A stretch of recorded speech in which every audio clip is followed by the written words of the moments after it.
Hey y'all. Happy Tuesday. Happy Spoken Word Tuesday. I hope you guys there's come along fine.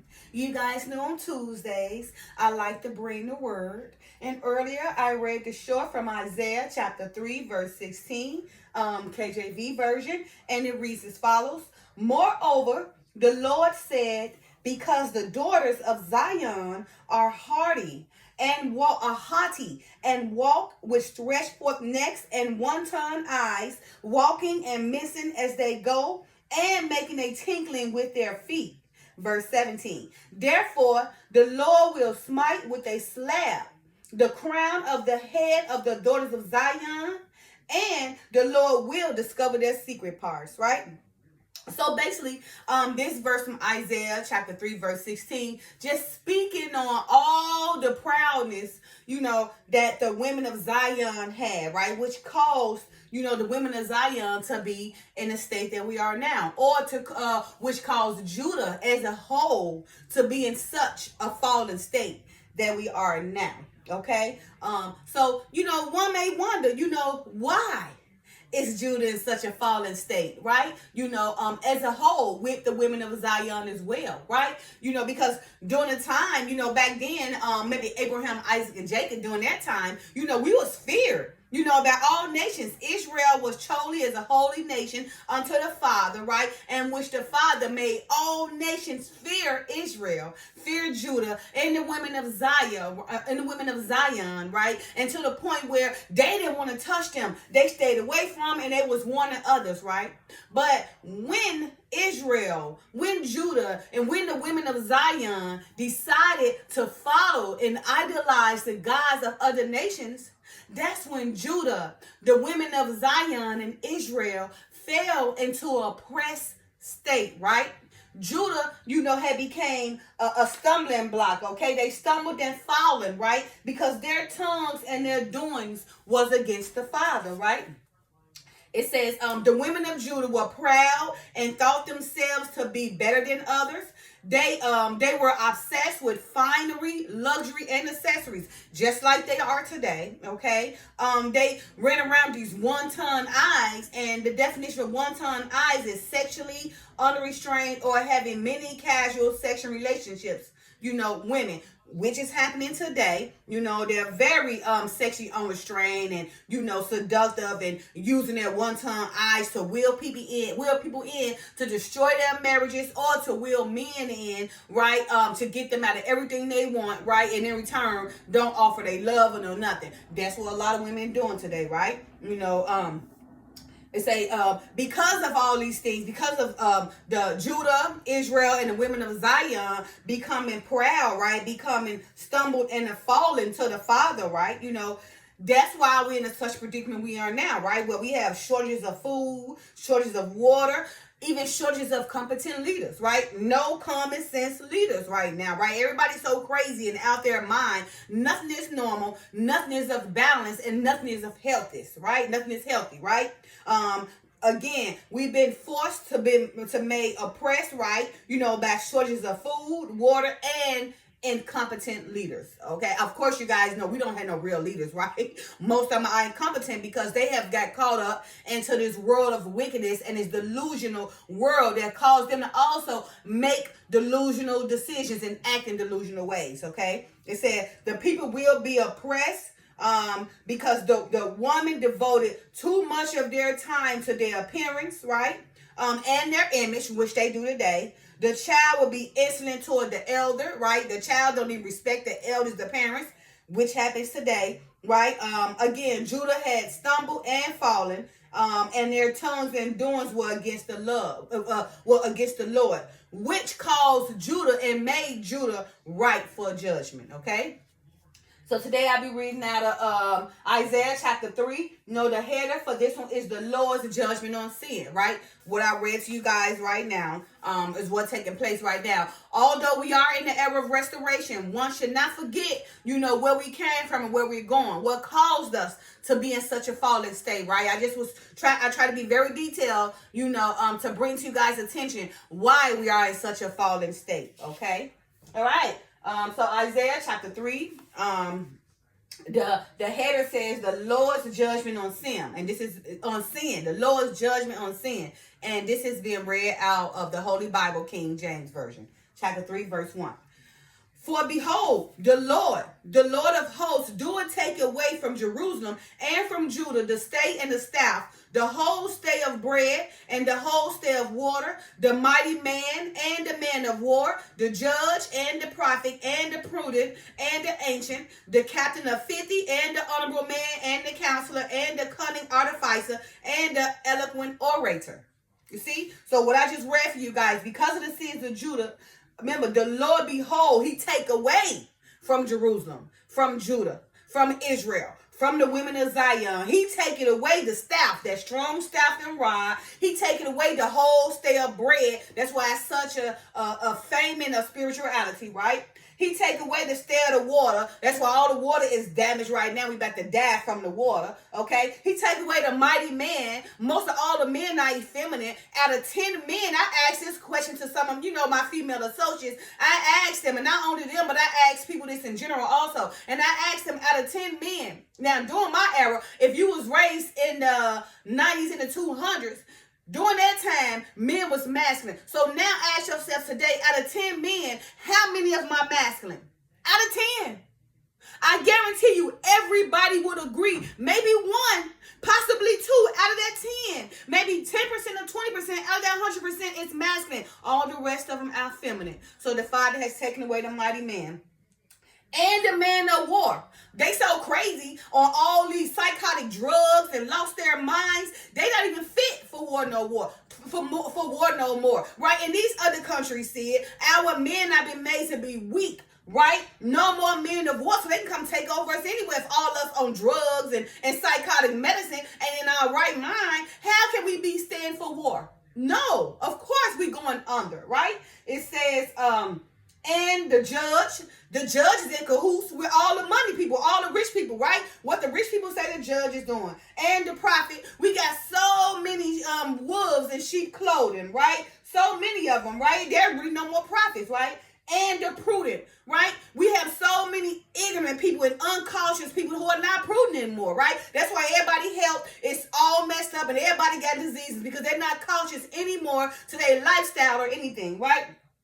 And the ancient, right? The ancient, right? So he took away he didn't take away, but doing our covenant with Abraham, Isaac, and Jacob. They were our ancient. Those are the people who led us when the nations did fear us. But he took away all them because doing their descendants of Abraham, Isaac, and Jacob decided to follow all the laws of the gods, which made the Father take away our ancient, right? It says the captain of 50, right? The captain of 50, it don't even exist no more because the captain is being bragged by all his insubordinators, okay? And the honorable man. Honorable man, can we even define honorable man anymore? My husband is an honorable man. I can definitely say that my husband is an honorable man. I can actually say that my daughter husband is an honorable man. Okay, I can say that. And that's 2 out of that 10, so that's 20%, right? So mainly 80% of the honorable man became extinct. Because of how we have all, have been bribed and abiding to all this wickedness in this world. Okay? And it also say, and the counselor. Counselor, we ain't got no good counselors. They crazy too. You understand? Ain't nobody in their right mind today, right? Counselor. So a counselor, they trying to tell you something, but they probably have 10 boats and one of those boats missing. So it's going to be off anyway because they confused too. Just suppose it's like somebody making a movie. The movies was normal back then. Now you got people who probably got 10 marbles, one missing. So some part of that movie going to be crazy. Ain't nothing normal no more, okay? And the cunning artificer, right? Oh my goodness, the foundations, right? During the time of Egypt and our ancestors, they had great buildings and luxury and finery and sublimity of all type of things going on before our eyes. The artificers of these cunning works that was made to build foundations that would not break. But right now today, artificers, what is an artificer? Everything they build fall. It don't even last a couple of years. Everything from our irons to our clothes to our earrings brings to everything it is here on the earth. The cunning artificer is obsolete. Nothing is made of quality anymore. It's all about money, right? And you get no quality. So they make you stay in debt because you got to keep buying the same things over and over again because it don't work. Because that cunning artificer don't exist no more, okay? And the last thing, the eloquent orator. Talk about used to be motivational speakers, right? Motivational speakers who held moral obligations, right? Who was dignifying to everybody, right? That eloquent orator don't even exist no more. Because right now, if they put a dollar in your face, you're going against everybody, right? And now that elegant orator don't exist no more because their mind all wicked and caught up too, right? They didn't get to a certain age where they done made all these bad decisions, so now they're not happy no more, so they can't give out happy advice, right? Because they bitter too, right? So they leave you also to darkness, right? Where is that, that elegant orator? They don't even exist no more. I remember back in the days we had those elegant orators, people who cared, but they took prayer out of school. They took all these good things from us, so therefore a person can't even result to giving eloquently orators, right? They don't have the means, right, and the emotion and the heart to give it because it's been taken away by all the wickedness of the world. So even the elegant orator don't even exist no more. Okay, verse 4. And I will give children to be their princes, and babes shall rule over them. What's going on now? We got kids ruling over us, right? Making all these bad decisions. The parents listening to the children, right?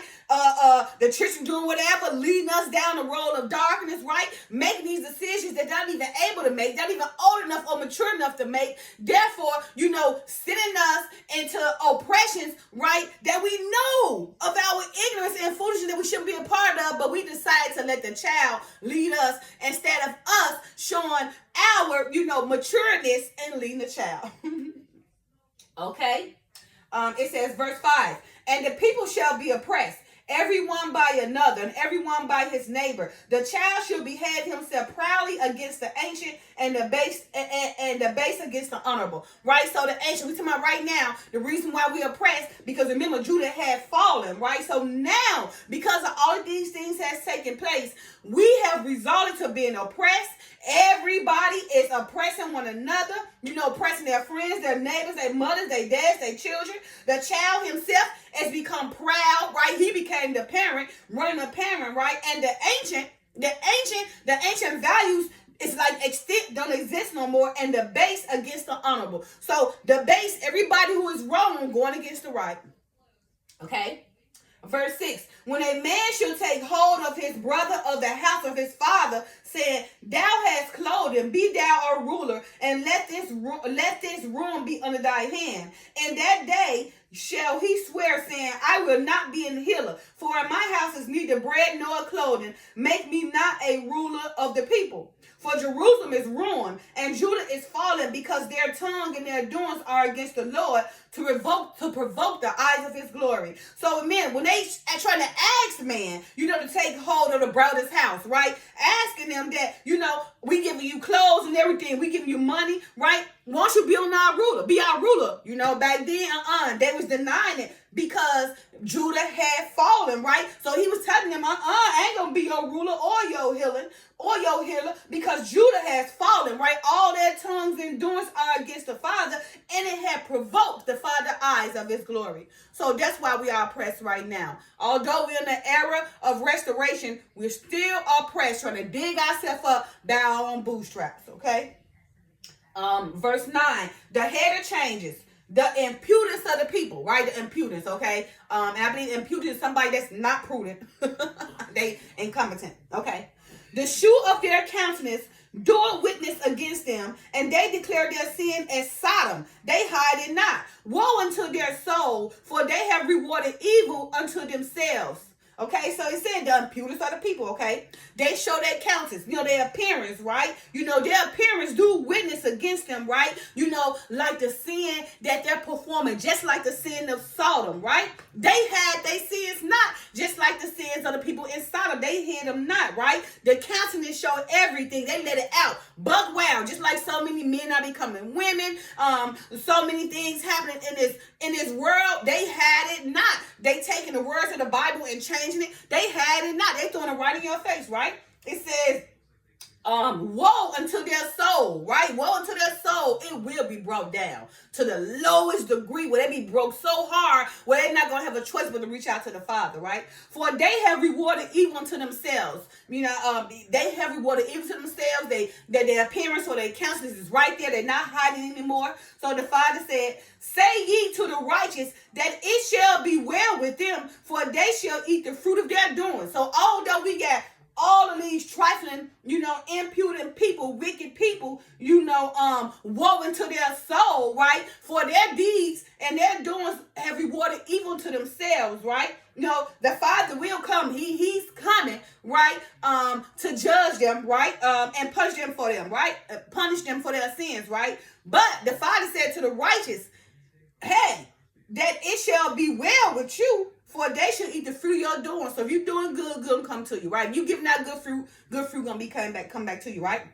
But he said, woe unto the wicked, it shall be ill with him, for the reward of his hand shall be given him. So those that do their wicked deeds, he will get a reward. You don't got to worry about it. It's coming. It may not come now, but it's coming. Even if it comes in seconds, hours, months, years, it's coming. And when it comes, they going to know it's going to flash and be like, oh my goodness, okay, because all those that say they don't believe in God or atheists, trust and believe me, the Father's going to put them to the point where they going to need them. Oh, they going to need them. It's coming, right? Even though they try to make you believe that there's no God and God forgot, he ain't forgot. He just a merciful and grateful God. He giving us the chance to repent, to bring ourselves. He giving us the time and this era of restoration, right, to redeem ourselves, okay?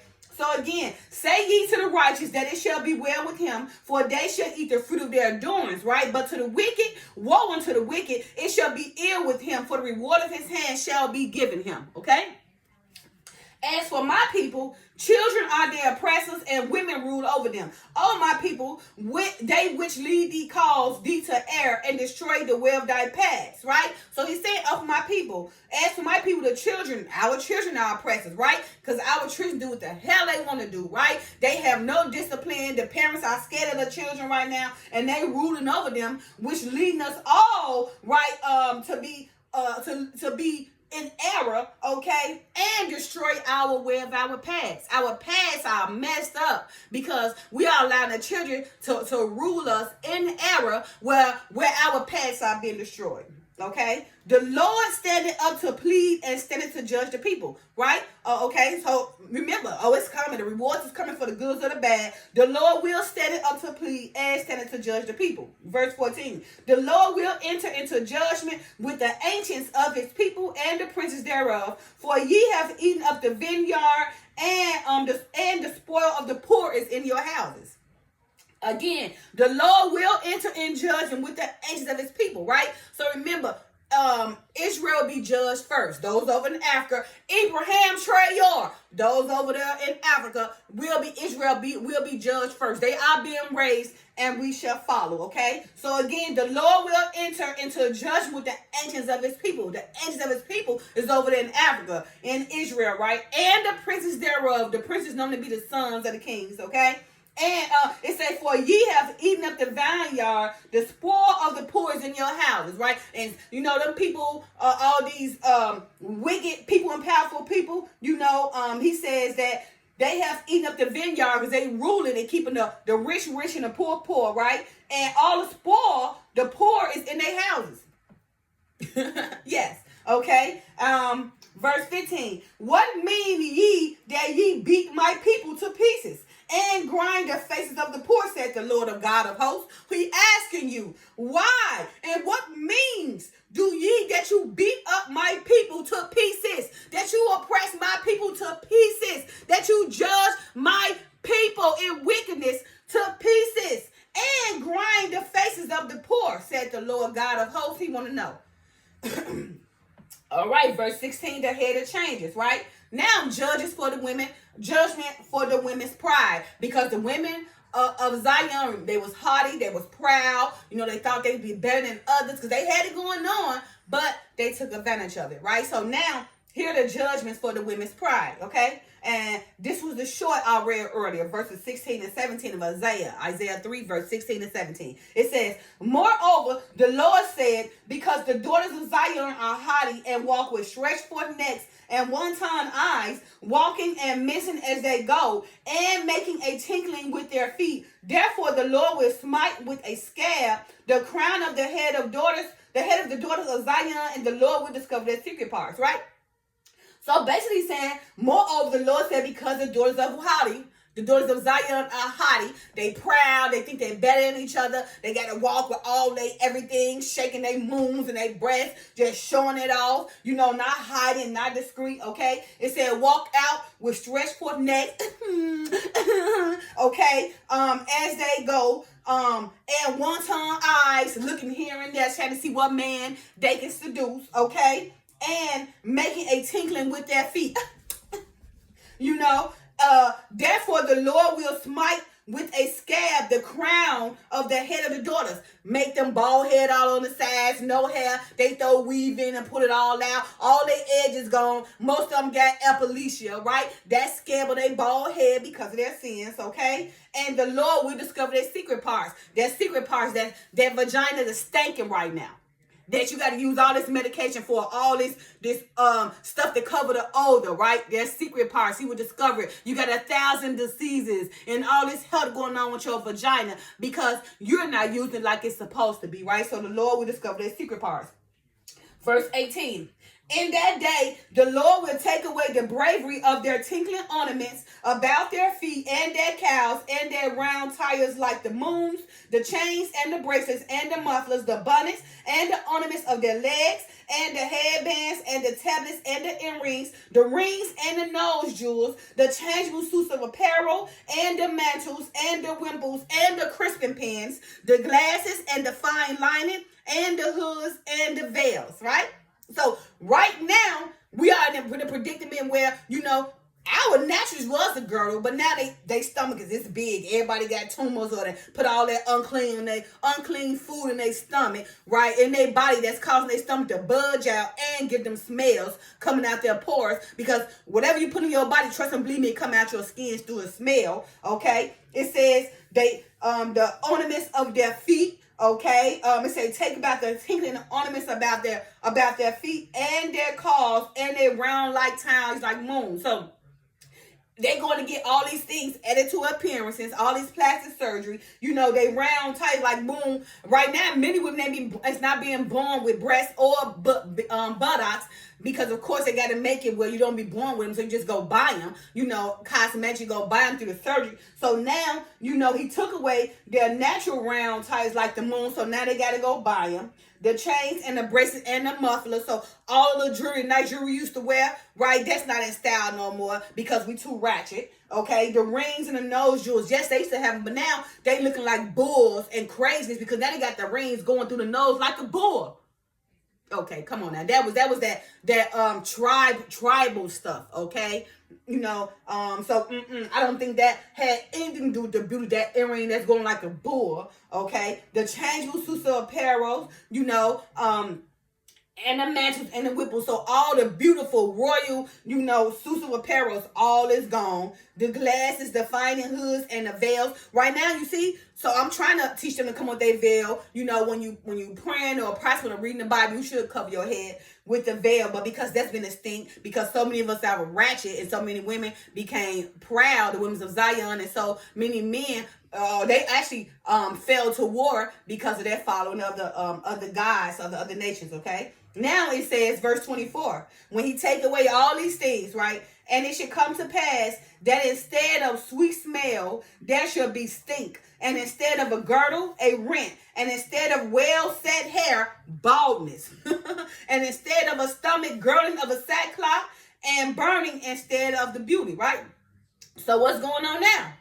So many women got alopecia, all their edges gone, they bald head, they skin messed up. They got to use makeup, to deceive people, right? They stink. A lot of them stink. They don't know how to take care of themselves. A lot of them just come out smelling. Okay, they don't know how to take care of themselves by thoroughly cleaning themselves and bathing themselves. So they go out and everybody wants sex so much until they don't take the time to care for themselves properly. Therefore, they are so adamant, about getting this sex that they picking up all these diseases, right? Which caused them to get more smells because so many penises going up inside them, right? On top of that, they're not washing right, so the smells becoming permanent, right? Their stomach's so big because they don't care what they put in their body, right?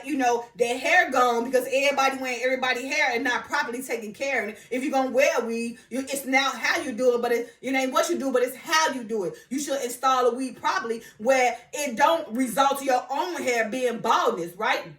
It says in burning instead of beauty, right? So right now, beauty is not even there no more. With me, I'm naturally beautified, right? I'm naturally beauty. You don't see all these additions added to me for my beauty. I may put a little eyelining on, okay? But all this is natural. I lose weight naturally. My skin is natural. Everything I do about myself is natural. I take natural baths. I put natural things in my body. I don't eat GMO food to my knowledge, okay? Everything about me and my husband is natural. That way, we're going to maintain our naturals and preserve our naturals. We ain't got to worry about getting no sack girdles that's coming out here, me stinking, my health bad, diseases all over the place, I'm bald head, I stink, I gotta buy a fake butt, I gotta put these these fake baby hairs to cover my edges. I don't gotta worry about all that, right? Because what the Father said, and it shall come to pass that instead of a sweet smell, there should be stink, and instead of a girdle, a rent,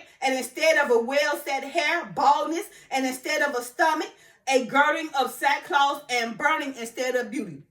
So for the most part, out of that 10 women, only 1 or 2, it's naturally beauty. Everybody else fit this. What the Father said, he took it all away. Okay? Verse 25.